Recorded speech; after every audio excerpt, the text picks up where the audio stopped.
Let's make it a good day. Coming up today, big news for Sex and the City fans. A new detail about the reboot was leaked, and not everyone is happy about it. I'll have the 411 in the hot dish.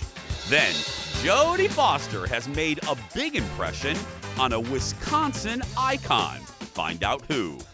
And it's another Jason Show staff extravaganza. Today, we are recommending some shows and movies that we all have loved for years. And then it is a trivia battle decades in the making. Here we go. Let's make it a good day. We do it our own way. Let's make it a good day. Oh, no matter what they say.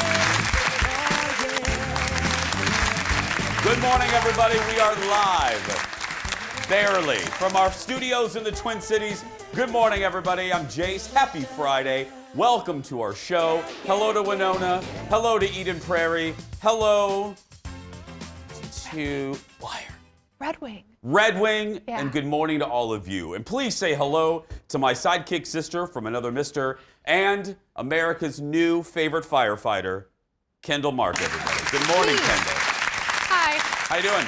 Nobody wants me to rescue them from a burning building. Nobody. How's your back? Before we're going to say hi to our audience, but how's your back? How's your neck? Yesterday, how's everything? How you feeling? I'm okay. I was at a 60 yesterday. I Yes. think I'm at like a 72% today. That's good. Yes. Your husband's not making you carry any more giant bags of ice or salt, right? You know what he said? He was like, I can't believe you called me out. I told you not to do it. And I was like, I know, honey, but it's good TV. Fine. It's- I know. Jordan, I didn't need to do it. That's what everybody in my life knows. Hello. We need to fill an hour every day. So Yeah. please do something so I can talk about you. Thank you. And I have a 3-hour radio show too. Everything's content. Everything. Please do something funny. Speaking Yeah. of funny, these are funny people. Let's say hi to our virtual audience today. Let's say hi to Cindy, Chris, and Michelle. Hi, gang. Hi. Okay, now, Michelle, I hear and I love this. You have a special request from me. You would like me to say hello to Mom Kay and Winona. Is that right? Yeah, yes. Is that your mom, Michelle? Yes, it is. Okay, come back to me. Let me do a special. Here we go. Mom Kay, hi, sweetheart. Thanks for watching. You got to be a part of the virtual audience, okay, Mom Kay? I like that name. And Christopher, let's go to you for a second because you have a question for Kendall and I, and it has to do with an igloo. Tell us your question, Chris. I'll try to remember it. Basically, I wanted to know how much money could be donated to charity in which you would sleep overnight in the igloo. Okay, so what my friend Chris is referring to is photographer Eric, who we haven't seen for a year, who's been living in his basement, is now living in an igloo in his backyard, and this is not a joke. We should call it an ice shelter to be accurate. We showed it to you last week. So Chris wants to know, Kendall, how much money would need to be donated to charity before the two of us would spend the night in that ice home? Kendall? I'd probably do it for it's for charity. So I'd probably say let's say $5,000. What? Okay. For charity? I mean, honestly, I would do it for free because it'd be great TV. This proves once again you're a much nicer person than I am. I'm thinking around $10,000. I'm thinking a nice 10 grand I'll live in that thing. Are you kidding me? Ted was afraid to lay down in there. Sleeping? No! It'd be such an adventure. It wouldn't be an adventure. Cindy, where are you zooming in from, my friend? Rosemount. Rosemont. Well, thank you all for being here. Our audience is going to be sticking around throughout the show. No, there's no way. That was a great question. It was a great question. Yeah. There's no way I'm doing that, though. Like- I love Eric. I love Eric. Eric is one of my favorite people. He and Rob, two of my favorite people I've ever worked with in any job. But new.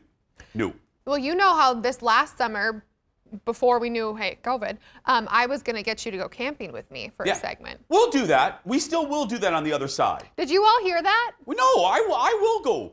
But we need to get bear spray. We need to get moose spray. We need to get all kinds of sprays for every animal that could possibly come into our tent. Possum spray. No, chipmunk possums are fine. spray. I like possums. Oh They're my cute. gosh, no. Yeah. Ugh, they're hideous. I like them. No, they're nature's gift. Let's get started, everybody. It's time for the hot dish. Roll it. Who's in the booth here? I almost said Leo. It's Steve. Roll it, Steve. Here we go. First up, a big development in the Sex and the City reboot. Page 6 is reporting that Chris Noth, who played Mr. Big, hey Chris, will not reprise his role in the reboot. He was Carrie's love interest on the show, but it looks like he'll be out of her life when the reboot happens. Now, probably at this point, you're thinking that I'm going to be disappointed by this. I was for 2.5 seconds. Hear me out here. I love Chris. I love him as an actor. I loved him in The Good Wife. I love the character of Mr. Big. I love that character so much, I named my French Bulldog after Mr. Big. It's true. It's true. True story. However, hang with me here. How many more Big and Carrie stories are there?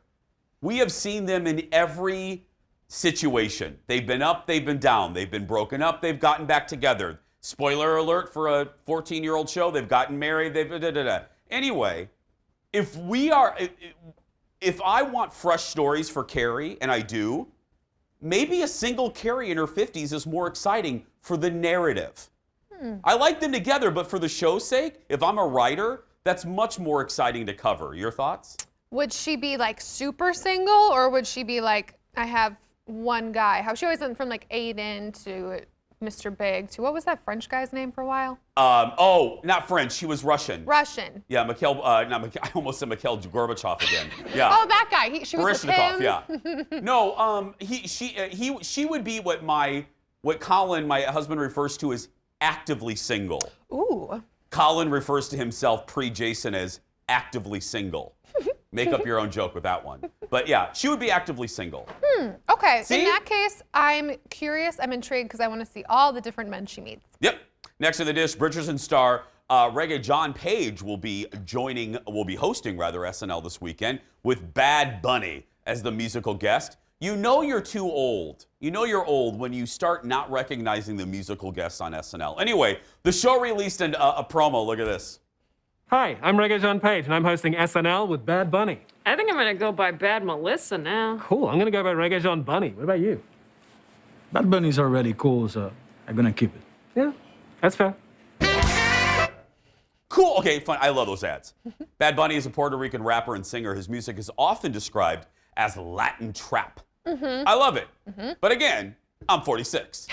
I had to look up who Bad Bunny was, and I'm not ashamed of that. Taking nothing against Mr. Bunny. I'm just saying.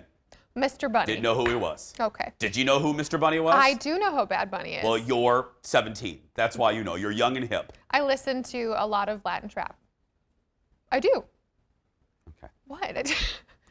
Should we replace her already? I mean, it's too soon. Is it too soon? We're replacing you. Please move out of the spot. I can't have that on the show today. I just can't. Ladies and gentlemen, replacing Kendall today is our new standee. This is a NASCAR driver. Go ahead, right there he is. This is our replacement, our Kendall replacement standee. This is NASCAR driver. Who is he? Kurt? Kyle Busch. That's him right there. Nice to meet you, Jason. He's obviously a fan of M&M's. Obviously. Big fan. This is Kendall's replacement for at least one story. Next in the dish, Dolly Parton. That is fun. We got to get a lot of standees. Anyway, Dolly Parton is a rare breed. I don't need to tell you that. And once again, she proved what a real treasure she is. Here's the deal. You might have heard the story. The Tennessee legislature is considering a bill to erect a statue of Dolly on their Capitol grounds. But Dolly asked them to reconsider. In a statement on Instagram, there it is right there. In part, she said she was honored by the intention, given all that is going on in the world. She doesn't think, however, being put on a pedestal is appropriate at this time. But if they want to consider it down the road, she would stand proud. I said this in our meeting. She has what is so lacking in so many famous people, and that's humility and grace. And that is another reason why she really is a national treasure. She really is. And this proves it again. Humility and grace. Let's go to the audience. Cindy, could you love Dolly more? Seriously? Cindy? Oh, no. She's amazing. I mean, right? I mean, we so many of us, and ourselves included, would we have the grace to say, you know what? Don't put a statue of me at the Capitol. It's amazing, right, Chris? It's an act of grace. I agree. Yeah. She's class all the way. All the way. Kendall, what do you think? Well, I was thinking they could just make a cardboard cutout of her like this. Well, sometimes it's better. Sometimes cardboard is better. Just saying. We have a lot more to come. I'll be here. Kurt? Kyle will be here, and more when we return. Back in a moment, everybody.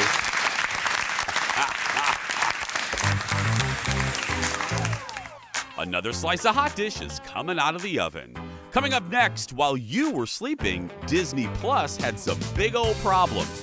What likely caused the streaming giant to go down?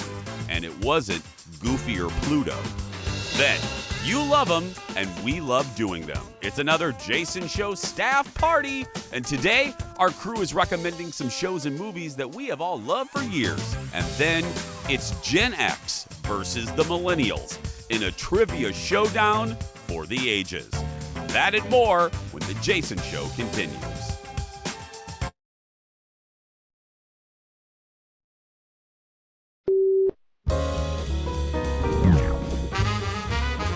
Now, as we're on the subject of awards, Aaron Rodgers, the quarterback of the Green Bay Packers. Come on. I know you're a fan of the Green Bay Packers. I'm a big Packers fan. So he wins the NFL MVP, and during his speech, he says this. Off the field, I got a great group of people that support me. So I'd like to thank my team. Off the field, Ryan, Tommy, Lynn and Rebecca, Adam, Oliver and Emil, Debbie, Jodie Foster, Chas, Edby, Dungeon, Papa. Did you know that was happening? You see, he said my team, even though he said off the field. That makes me a Green Bay Packer. You're part of his team. People keep saying to me, no, Jody, that does not mean you're part of the team, but it does mean I'm part of the team. Do you know Aaron Rodgers? No! You had no idea he was going to say this. He just knows I'm his biggest fan. If you win the Golden Globe, will you not name him in your speech? Absolutely. Absolutely. The great Jodie Foster on Jimmy Kimmel last night. I love her. Mm-hmm. I just love her. She's one of my favorites, and I don't recognize her as one of my favorites a lot. I love her so much that I even love Nell. What? I take a quarter pounder with cheese. That's Nell at McDonald's. But anyway, it's an old Robin Williams. Okay. I can't take credit for that. That's a Robin Williams thing on the Carson show. But I love her. She seems nice, and I found out in that interview she talked about Shailene Woodley, who's dating Aaron, and Jodie's doing a movie with her, and Jodie said they would sit in the trailer and gossip and talk about who they can't stand, and I love that. Wouldn't you love to know? Out of all the people, Jodie's worked with everybody. Right. Wouldn't you love to know who she can't stand? Well, and Shailene's pretty chill. That's what she's kind of known for, is being super chill. Yeah. So the two of them together would be fascinating. Rob or Chris asked us how much for the living in Eric's ice shelter. Yeah. I would pay more money to get the list of people Jodie Foster can't stand. Because if Jodie inside. That's like Lassie not liking you. If Jodie Foster doesn't like you, there's a problem. Right. Did you ever watch Lassie? Yeah, of course. We had a dog named Carl that was one of those shepherds. We had a producer named Carl. I know. I knew that was going to come up at some point. But so we liked the show last. Yeah, okay, never mind. More late night for you. Kelly Marie Tran was also on Kimmel last night. She stars in the new Disney film Raya and the Last Dragon, and talked about going from being a huge Disney movie fan to actually being a Disney princess. Look at this. Before you were a Disney princess, who was your favorite Disney princess? Mulan. Mulan Absolutely. was your favorite? Yeah. And now I assume Raya is your favorite. Yeah. Well, yeah, probably. Yeah, probably, yeah. Yeah, that's very exciting. Yeah, I am stoked. I can't believe I get to be part of this. It feels like a world that I feel is still impossible, but I'm doing it. Yeah, it feels like a weird fever dream, the whole thing, right? Yeah, I would imagine that it does. Where do you record? Raya and the Last Dragon will be released next month in theaters and on Disney Plus. Again, another person that I enjoy is Kelly Marie Tran. And I have a special soft spot in my heart, because I'm a Star Wars fan, but there was a large section of Star Wars fans that treated her so poorly after The Last Jedi. that just really angered me. It's part of that toxic fan base that you hear about that a lot of pop culture franchises have. Star Wars is not immune to it. There's a pool of really toxic, disgusting people that really went after her after she was a new character in the Last Jedi.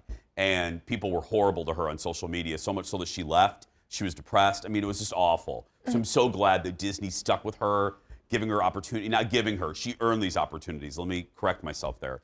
So I'm excited to see this. I am too, and I think we talk a lot about, I read a lot about how nowadays the feminine leads in these Disney movies are like really strong and powerful and BA. And I do think there's something to be said about like, that's really cool, but also Disney, when we watched, ladies were like that too. You know, you could be wearing a tutu or a big red poofy dress like that and still be powerful and cool. I think that's neat. I'm so glad you brought that up. It's interesting, and you know, Lord knows I know a lot about Disney. Yeah. The heroines of the early 90s, which they call the Renaissance era, Beauty and the Beast. Think of Belle. Think of Ariel, and think of I'm really going deep on but think of Jasmine. For real, those were my princesses. They were cool. They weren't just going like waiting for Aladdin to do something. No, that girl Aladdin, you come here on your magic carpet. You and the monkey. Next in the why am I screaming today? Next in the dish, the latest episode of, speaking of Disney, of WandaVision dropped overnight, and lots of people stayed up late to watch it. How do we know this? Well, this is why. Because a lot of you ended up really frustrated. The demand to watch the latest episode was so intense, Disney Plus experienced widespread outages. The disruption happened around 2 a.m. for us in the morning. Hashtag Disney Plus down was trending on Twitter for a little while. Thank goodness, Mickey and Minnie and Pluto, they went into the computer, they fixed it. Computer has been restored, and all of this comes, there's some more Disney news. Disney plans to raise the fee next month. That's all right. The monthly fee for new subscribers will go from $6.99 to $7.99 in March. Existing users will see the jump in August. I say all right because if we want premium content, we got to pay for it. If we now expect new shows every week, it just does, you know, the shows don't grow on trees, and we want them to look a certain way. Shows are expensive. I mean, not this one, but I'm saying shows generally are expensive. Let's talk to the audience here. Michelle, do you have any, I'm curious, just a little survey here. What streaming services do you have, if any? We have Disney and HBO, and I just got Hulu. Okay, so let me ask you, you're perfect. You're like a control group here. Which one do you watch the most? Of those three, I would say probably HBO. Okay, see? Michelle is a good control group there with Michelle from Buffalo. Thank you so much. Next in the dish, Dale and Claire's romance was so hot and heavy. It was too much for Bachelor Nation. But it was too good to be true because months later, Dale dumped her on Instagram. And what's worse than being dumped? Being dumped on Instagram. Now the two are defying the odds. TMZ is saying the two were spotted together at a bar in Florida. Everything happens in Florida. Apparently, the two downed a couple of Moscow mules and left together to walk along the beach. I love that we know what beverages they had. Anyway, they had a sex on the beach and some calamari. While they had, they didn't have sex on the beach, they drank. Stop it, you dirty people! Shove it back in your mouth. All of you are perverts. Every crew member here starts laughing. While they didn't hold hands, they didn't exactly keep 6 feet between themselves. On Instagram, Dale posted a picture of himself with the caption, "A lot to smile about. It's unclear what this means for their relationship." Kendall, you watch this crap. What do you think? Are they back together? Nobody cares. Ooh. Where's that sass button?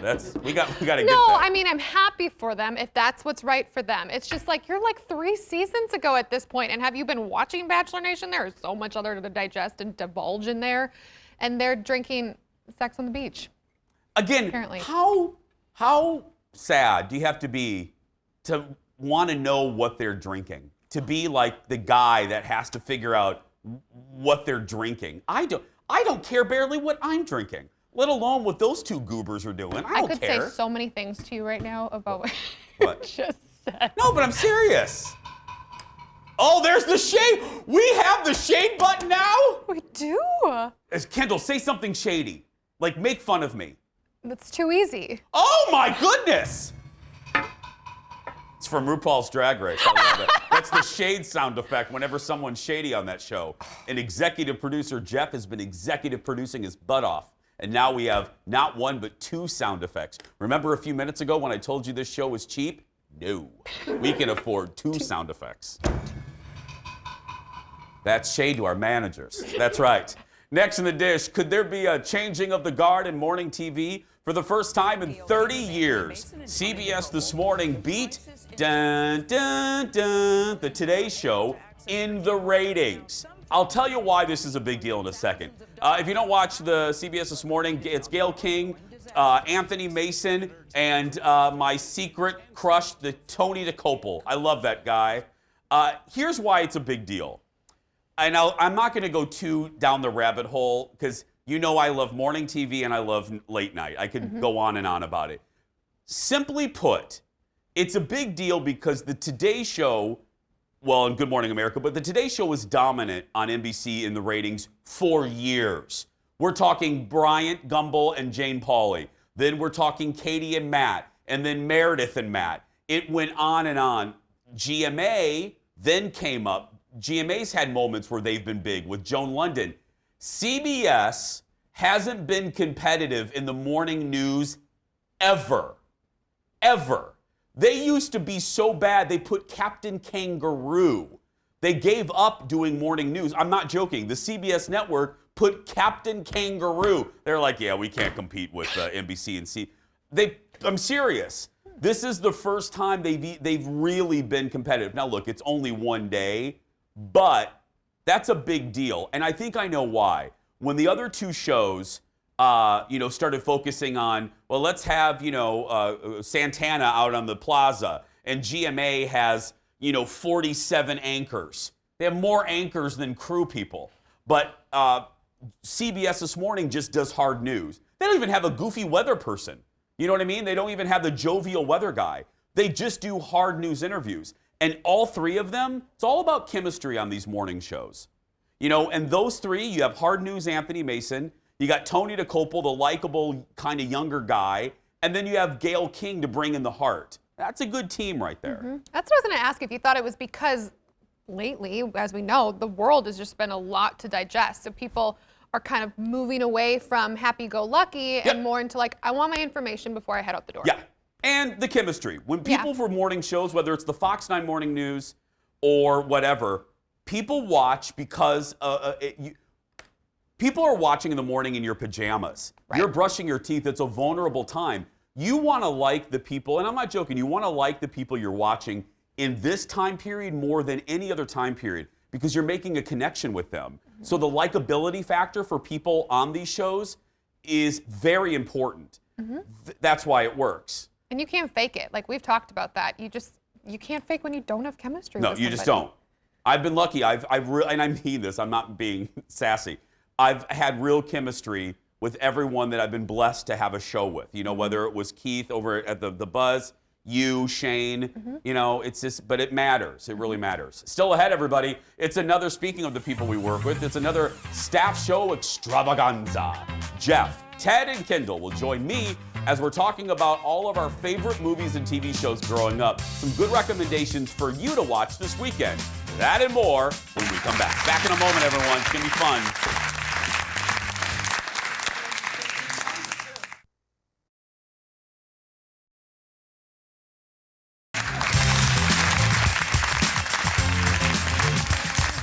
Oh, we're going to have some fun. I think you guys are going to like this. Many of us are revisiting some old favorites when it comes to movies and TV shows. And today, the Jason Show staff is sharing some of their favorites that they loved growing up. Give it up for Kendall, show producer Ted, who looks like he's in the dark, and executive Ted. Do we not have lights on you for a reason? I've got all the lights on in here. Oh, okay. Anyway, they took the lights from my shot. Exactly. And executive producer Jeff. Good morning, friends. Good morning. Hello. Okay, now these were the movies that we really haven't talked a lot about on the air before. I've talked about mine maybe once or twice, that we loved when we were younger and we still love today. I will begin. Mine came out in 1996 and was actually filmed in Minnesota, mainly in Stillwater. Beautiful Girls starred countless big names, including Matt Dillon, Uma Thurman, Rosie O'Donnell, Timothy Hutton, and a very young but talented Natalie Portman. Look. You got a girlfriend? Why do you ask? I don't know. You're a dude in flux. If I'm not mistaken, you've come back here to the house of loneliness and tears, to Daddy Downer and Brother Bummer, to come to some sort of decision about life. A life decision, if you will. You fancy yourself a perceptive little thing, don't you? I don't know about little thing. I happen to be the tallest girl in my class. The movie focuses on Hutton returning to his childhood home for a class reunion, and he meets up with all of his friends who still live in the town and are basically in neutral. And it's really about that time of your life. Jeff, wouldn't you say like late 20s, early 30s? Yeah, when right out of college, right 5 years after. Yeah, a few years after, where your friends start to change and some don't. And the friends that have advanced, maybe they have relationships, maybe they start a career. They come back home, and you can come home, but you really can't ever really go home. You know what I mean? It's still there, but that life lesson's in it too. Now we're gonna roll. Now don't roll it yet, Steve. But we're gonna roll via. We're gonna run video. Jeff is already smiling. There's a scene in this movie that is so classic, but unfortunately has so many cuss words, we would be off the air immediately. And it is a classic scene from Rosie O'Donnell, who plays like this kind of the brash. She's a broad, basically, of this friend group, and she's telling. Now go ahead and roll it, Steve. She's basically telling Matt Dillon and Timothy Hutton all about themselves. Basically, how they have to stop drooling over Playboy models and women that are perfect in magazines who really aren't perfect because it's, all manipulated, and how they need to appreciate the women that they have, real women, not the women they idolize in these magazines, thus the title Beautiful Girls. It is an epic monologue. I mean, look at it. There aren't a lot of takes. Rosie is nonstop, and say what you will, this movie also reminds you that though she's polarizing now, from like 92 to like 97, Rosie was huge. She was not only a TV star with the Rosie O'Donnell show, she was on Newsweek, but she was a movie star. League of Their Own. Oh, so good. Sleepless in Seattle. And this, you forget, she's polarizing now, and a lot of you watching may not be like her, but this movie showcases her and every actor in this movie so well. Jeff, would you not agree? Oh, and you can watch that Rosie scene on YouTube if you don't have access to the movie. And I watched it this morning, and I was laughing again. Hysterical. And it's fun to see Stillwater. It's fun to see the Bryant Lake Bowl. Martha Plimpton is in it. Michael Rappaport is in it. It's a great cast, and it's Beautiful Girls. Can't recommend it enough. Jeff? Okay, mine is from 2 years before that came out, in 1994. I was in college at this time. It's called Muriel's Wedding, and it starred Toni Collette in one of her first movie roles ever. And it's about her figuring out who she really is and finding out if the grass is really greener on the other side. Take a look. You bring us down, Muriel. You embarrass us. I know I'm not normal, but I'm trying to change. I'm trying to become more like you, more of a... It's too late. I can change. You'll still be you. So that's Muriel and her friends at the time. Well, she goes on this vacation, and she meets an old friend right there, Rachel Griffiths. And Muriel's obsessed with ABBA, and that's all she wants to do is sing ABBA songs and lip sync. Her family's horrible to her. And all she wants to do is get married and live a new life. Well, she realizes that doesn't really give her what she wants. Jason, right? Yeah, it's Jeff and I were talking about this. There's only so many types of stories out there in literature. This is the grass isn't always greener on the other side. You can think, oh, this, I'm going to move away and do this. Sometimes happiness is right in front of you. Yep. And this is that story. And she lives in the best town, and I quote this sometimes, that her town is called Porpoise Spit. Porpoise Spit? And Porpoise Spit. And her sister gives Toni Collette a line that Toni Collette says in interviews she still hears every single day of her life. Which is what, Jeff? You're terrible, Muriel. That's right. Scandalous. So when I say something shady, to Jeff or like in a text or something. Look at Ted. Look at Ted. Ted's asleep. Ted, wake up. I've never heard of either of these movies. Oh, what? Nope, they're never. so good. Where's the cutout? Let's replace Ted. Sorry, Ted. But no, you're terrible, Muriel. If I'm shady with Jeff, Jeff will send me, you're terrible, Muriel, which I'm rarely shady, right, Jeff? Never. I want to know, quick question. Does she get rid of those horrible girls that are mean to her in that scene that we just watched? You've got to see it. You have to see it. Spoiler alert. Something happens. Something happens, and it's glorious. Muriel witnesses something on the wedding day, and then it comes back. Ooh, okay. It's so good. Muriel's Wedding and Beautiful Girls. Get them wherever you find your movies. Well, our staff show continues coming up next with Kendall and producer Ted's picks. We don't even know what Ted's picking. You'll find out with us when we come back. Back after this. You're terrible, Muriel.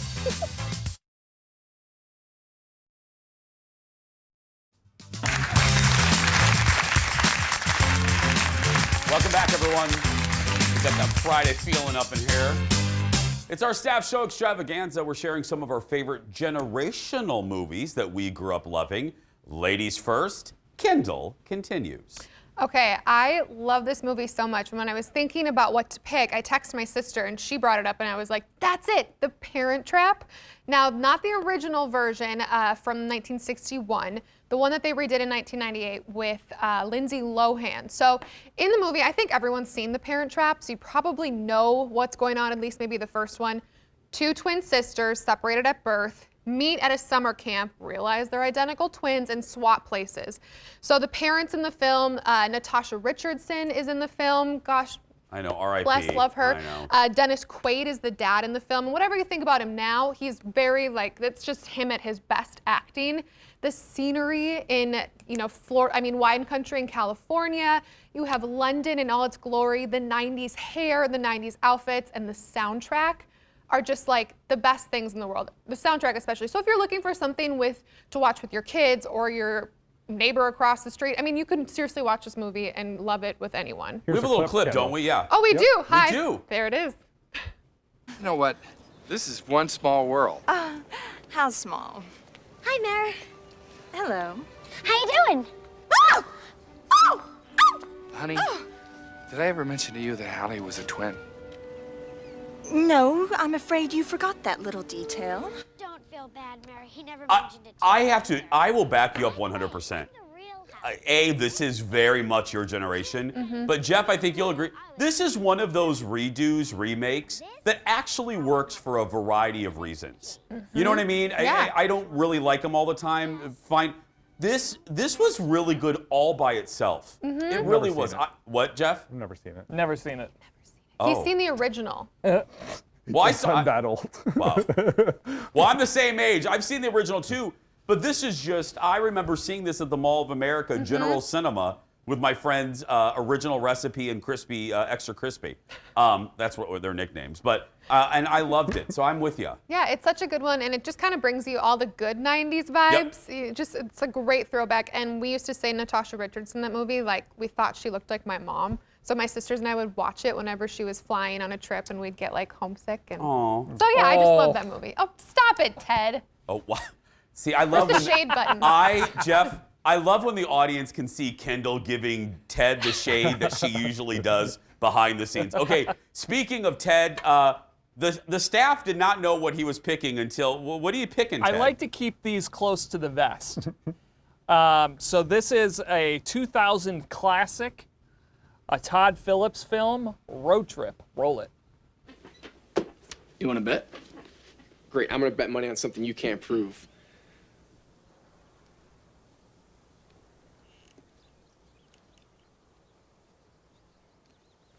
You videotaped it! No, I didn't. Give me that. Give me that. EL, give me that. No way, this is amazing. I was kidding. Just give it back to me, okay? Let me tape it. Huh? Come on, Josh.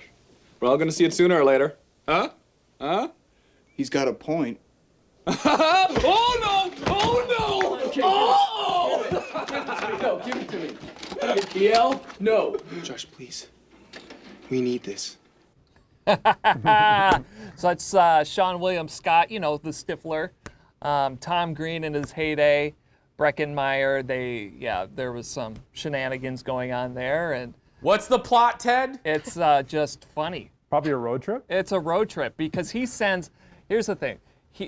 Breckenmeyer's character videotaped himself cheating on his girlfriend. His girlfriend lives at a different college. So he then sent her the wrong tape. And the whole premise is we got to beat the tape to Austin, Texas. Got it. I have seen this movie. You've seen it, Kendall? Do you enjoy it? I do remember liking it. It's all those people, like you just saw in that scene, all those guys that were in every funny or romantic comedy or spoof from that time period. So you got to go into it knowing it's kind of like that, though. And Sean William Scott, Minnesotan. Yep. Good pick, Ted. Thank you. When we come back, it's a trivia game, Generations in the Making. The Gen Xers versus the Millennials when we return. Back in a moment.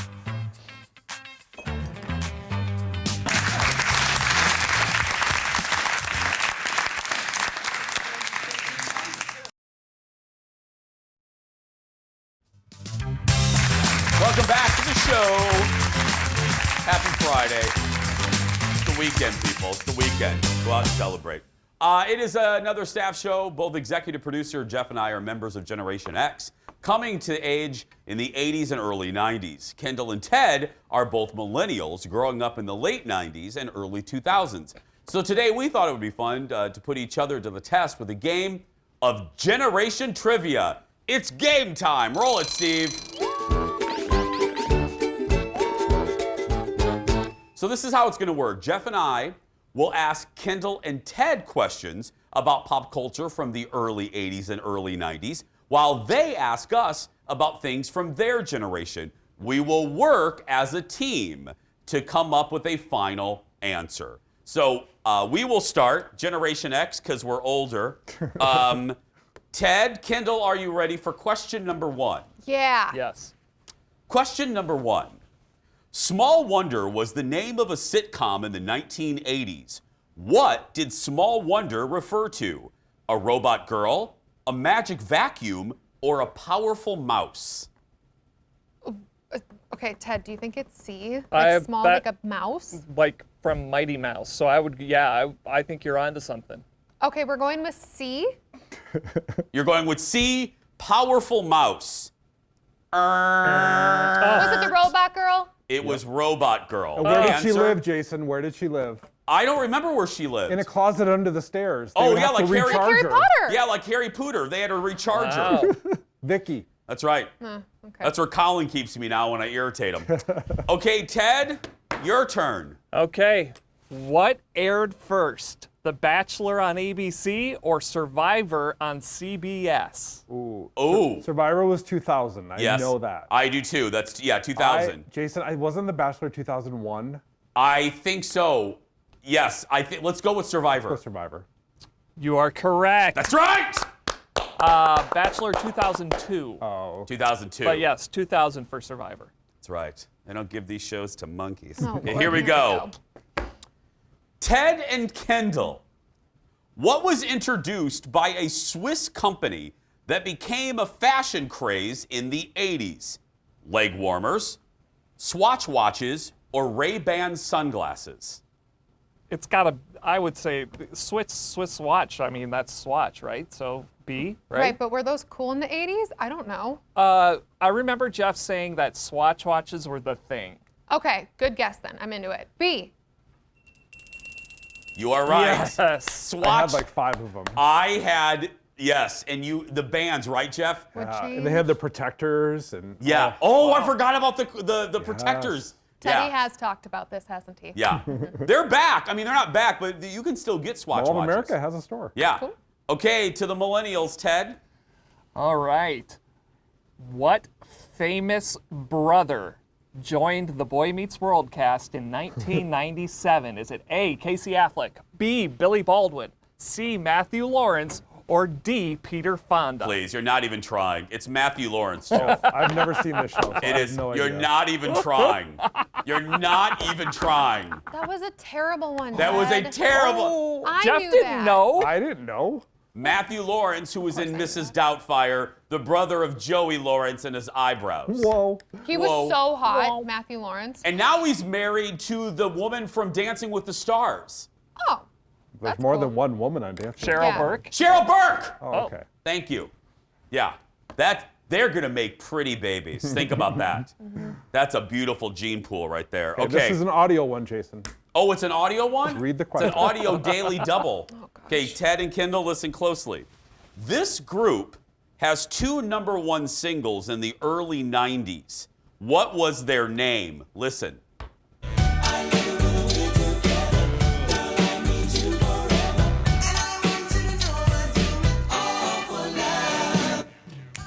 Okay, Ted and Kendall, name that group. Oh my gosh. Ted, I literally have nothing. It's like too cool for school or too bad for love. I don't know. Ooh, close. Are you going with Too Bad for Love? We're taking Too Bad for Love for 10 points. Yes. Okay, you guys are close. It is Color Me Bad. I knew there was 2 B's in the bad. I knew Remember that. those silk shirts? Oh, I had the purple one. I have the blue one. Had, past tense. Look at that hair. Oh. God, that's good. Okay, do we have to go? No, not yet, right? No, we got to get this one in. Okay, Ted? All right. In 1998, MTV held a Wanna Be a VJ contest. Oh. Dave Holmes came in second. Who won? I know, Jesse. His name was Jesse. What is his last name? Oh. Didn't he like disappear too? Mm-hmm. He just like into the woods? No, after he won, he like disappeared and there was like an investigation. Jesse something. Jesse. There's no multiple. We gave you multiple choice. Jesse Waters. No, that he's on Fox. Jesse Camp. Oh. Jesse, yes. I remember that. Do we have to go? Probably. Yeah. Ted, you want to stop drinking and tell us what Ted, goes on? could you, I don't mean to interrupt snack time, Ted, but if you could produce the show, that would be great. Yeah, we gotta go. You hear Ted? He was like this, I don't know, maybe. Thanks to Kendall, producer Ted, and executive producer Jeff. We'll be back right after this. Stay with us, everybody. Guess you can go to commercial.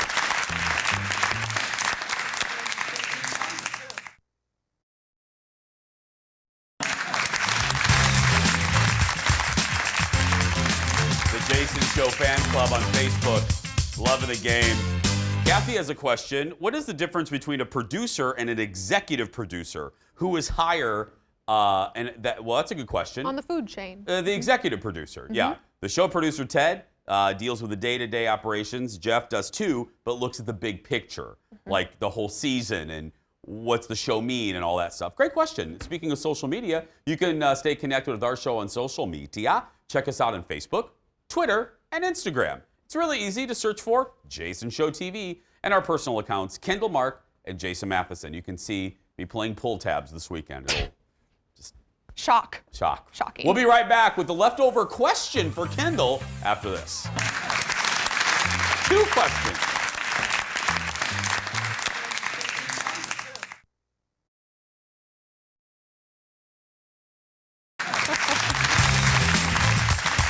Welcome back, everybody. Sorry. I almost missed that. I was taping a little dance party we just did in the commercial break. You can see it on the Instagram there. Hey, let's think about our audience today. Thanks, guys, so much for being here. I greatly appreciate it. Have a great weekend and come back and see us, okay? Thank you, guys. Okay, we have a couple more questions left over. You ready, Kendall? Yeah. Next. Madonna became an icon at the 1984 MTV VMAs when she performed Like a Virgin wearing what? A nightgown, wedding dress, nothing at all. The wedding dress, right? That's right, Kendall. Yes! I got one. Next. In the famous John Cougar Mellencamp song, Jack and Diane, what was the couple sucking on outside the Tasty Freeze? Oh, the choices. Slushy, chili dog, pizza. Pizza? No, I'm Chili dog? Chili dog. Okay. I do know that song. Sucking on chili dog. You got to say it like that. Yeah. That would have helped. Yeah. Thank You got to say it just like that. Yeah. But Yeah, that was when he went by John Cougar Mellencamp. Then it was John Cougar, and now it's John Mellencamp. Sounds like an identity crisis. Well, I mean, when you have a middle name as Cougar, you better use that. That's a fantastic name. Yeah. Jason Puma Matheson. Monday, it's another throwback show. This time we're looking back at some of the most memorable celebrity interviews from the last 20 years. Join us on Monday, but right now that's going to do it for us. If you're watching and you're a kid that's being bullied, go out there and be yourself because nobody can tell you you're doing it wrong. This is Jason Puma saying have a good weekend, everybody.